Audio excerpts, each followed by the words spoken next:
ద్వారకలో ఇవన్నీ జరుగుతున్నాయని నీకు తెలుసా? తెలుసు అగ్రజ. కొంతకాలంగా ఇలాగే జరుగుతోంది.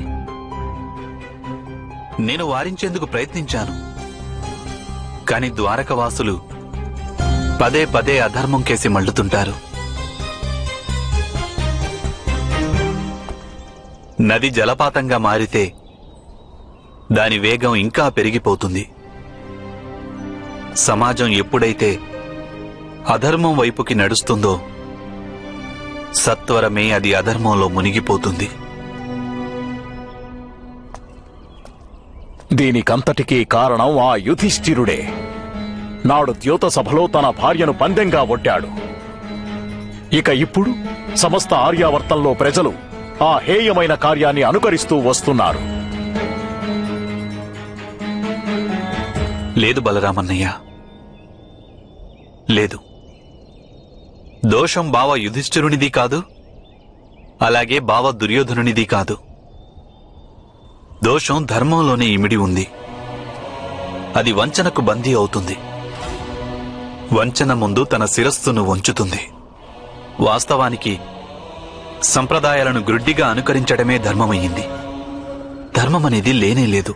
చెప్పాలనుకున్నదేమిటో స్పష్టంగా చెప్పు కన్నయ్య. మనిషి ఎప్పుడూ తన ప్రతిజ్ఞల పట్ల దృఢంగా ఉంటే అది ఉత్తమమే అగ్రజ.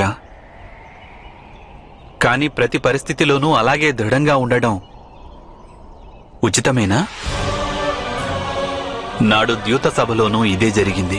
మహితాత్ములు భీష్ములు, ద్రోణాచార్యులు, మహాజ్ఞాని విదురుడు, ఇంకా బావ యుధిష్ఠిరుడు అందరూ తమ తమ ప్రతిజ్ఞలకు బద్ధులైనారు. సంప్రదాయాలను గ్రుడ్డిగా అనుకరిస్తూ వచ్చారు. తమ వాగ్దానం, తమ ప్రతిజ్ఞలను యథాతథంగా పాటించడమే ధర్మమని వారు భావించారు. వీరిలో ఏ ఒక్కరైనా తమ వాగ్దానాన్ని, తమ ప్రతిజ్ఞను వదులుకొని ఉంటే ద్రౌపదికి ఇంత పెద్ద పరాభవం జరిగి ఉండేది కాదు. నీ మాటలకు అర్థమేమిటి కన్నయ్య? అయితే ప్రతిజ్ఞాపాలన ఉచితం కాదా? ధర్మం ఒక వృక్షం వంటిది అగ్రజ. వాగ్దానం, ప్రతిజ్ఞ దానికి శాఖలు. ఆ వృక్షానికి తల్లి వేరు కరుణ. శాఖలు అవశ్యం ముఖ్యమైనవే కావచ్చు, కాని తల్లివేరును మించి కాదు.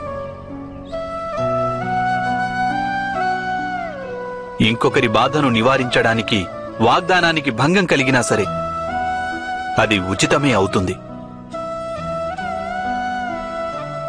కాని ఇప్పుడు పరిస్థితి వేరుగా ఉంది. కరుణ నశించిపోయింది సమస్త ఆర్యావర్తంలోనూ, సమస్త జగత్తులోనూ. తామనుభవించే బాధ విలువ తమవారి బాధ కంటే ఎక్కువ. అలాగే తమవారి బాధ విలువ సమాజంలోని బాధల కంటే ఎక్కువ. కరుణ పూర్తిగా ఇంకిపోయింది ఈ సమాజంలో.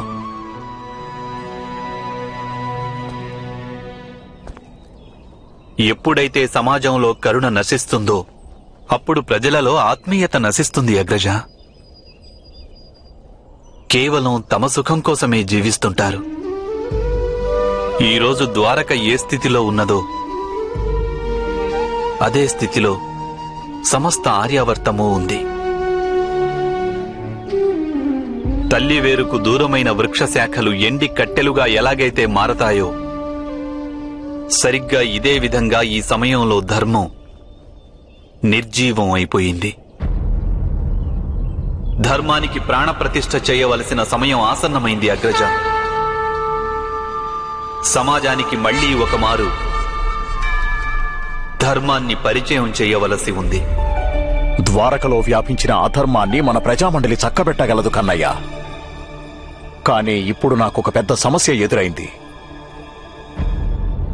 అది ఈ సమస్త ఆర్యావర్తంలో వ్యాపించిన ఈ అధర్మం కారణంగా కౌరవులు, పాండవుల మధ్య సంభవించనున్న యుద్ధం.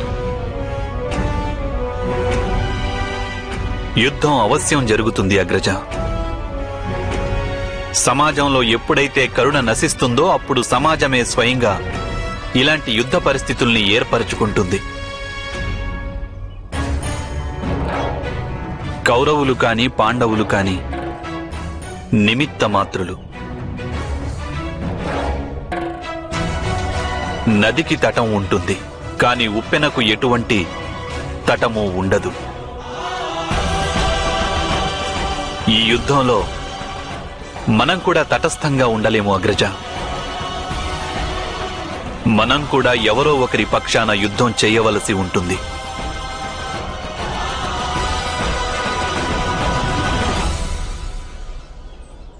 నీవు అంటున్నది నిజమే కన్నయ్య.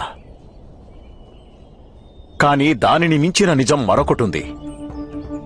నీవు ఎవరి పక్షాన నిలుస్తావో ఆ పక్షం నిస్సంశయంగా ధర్మపక్షం అవుతుంది. ఏది ఇప్పుడు నా పలుకులు అసత్యమని నీవు నిరూపించు.